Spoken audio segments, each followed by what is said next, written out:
All right, here's a brief exchange between Bill Maher and CNN's Fareed Zakaria. The subject, of course, Islam. Because he knew where he was going, up to paradise, which gets us back to the idea of Islam as the motherlode of bad ideas. Fareed. Well,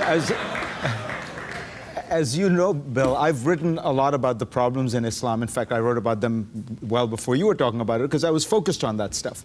My problem with the way you approach it is I don't think you're going to reform a religion by telling 1.6 billion people, most of whom are just devout people who get some inspiration from that religion and go about their daily lives. I don't think you're going to change the religion by saying, your religion is the motherlode of bad ideas. It's a terrible thing. Shape it up and change it.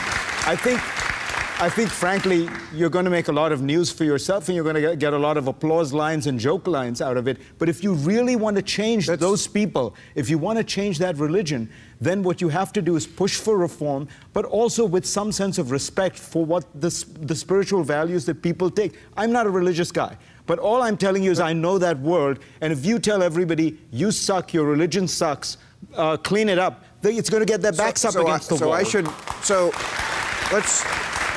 Let's say it's not even a religion. Let's say there's a social club that believes women are second-class citizens, gay people should be put to death, you should be put to death. But that's not all 1.6 billion people. Not all. If they did feel that way, you'd have a lot more than a few terrorist attacks. You do know, Fareed, come on, you do know I've seen that same Pew survey that you quote every time this comes up, and I'm not disputing it.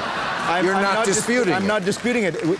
One time, 4 years ago, Pew did this survey, and they got those numbers. So you're saying in the Muslim world it is not a widespread belief that death is the appropriate response to leaving? I don't know, because I didn't conduct that poll. All I'm telling you is that you go to those countries. You go to Indonesia, the largest Muslim country in the world, and they have lived happily with minorities. Women are given respect. Yes, is it as advanced as the West? No, but you don't have a huge problem of jihad there. The biggest problems you have are in pathologically dysfunctional Arab societies, which have had 40 or 50 years of repressive dictatorships in which they have driven all dissent into the most extreme places. But I began by saying, I have always said the word I've used is there is a cancer within Islam. Our difference is, how are you going to fix it?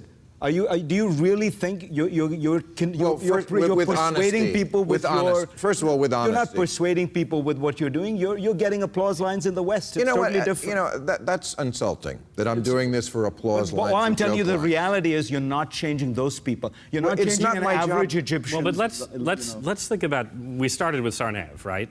I mean, I think one interesting way to look at this is if he had had his life experience 30 or 40 years ago, and this is a point that Fareed has made in some of his columns, he probably wouldn't have decided to become a radical jihadi. He would have become some kind of more secular terrorist. If he'd been in Germany in that era, he could have joined the Baader-Meinhof gang. He could have done all kinds of things.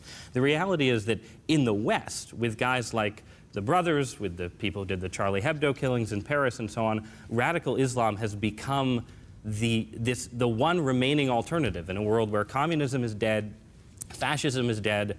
Nobody really wants to start a Putinist movement. I mean, there are some people who do, but so while, I mean, and I agree with you and Fareed on your point of common ground, right? There is a real cancer in part of Islam right now, and that's part of the reason that these people are attracted to it. But it's also true that these guys it's a mix of sort of people who are losers and people who are dissatisfied with modern society and don't have any other way to act out against it. And our society doesn't offer alternatives to those people, and some of the crazy ones and stupid ones go and join ISIS. And it gets back to the bad apples issue. Very few bad apples. Yeah. Okay, I have to move on a second, but let's not pretend that the things that ISIS believes are not things that many millions, tens of millions, hundreds of millions of Muslims believe around the world. To pretend that is just... But to say that hundreds of millions of people believe what ISIS does, you would have a lot more problems than the terrorists. I'm not saying they believe that you should burn people alive. I'm saying they believe that if you make fun of the prophet, death is what comes to you. You don't agree with that? No, because I grew up in this world. What people feel, they feel like their religion is being insulted. And so if you ask them on a poll, the point is, do they go around burning people? Do they go around stoning people in Indonesia, in India? These are places where hundreds of millions of Muslims live.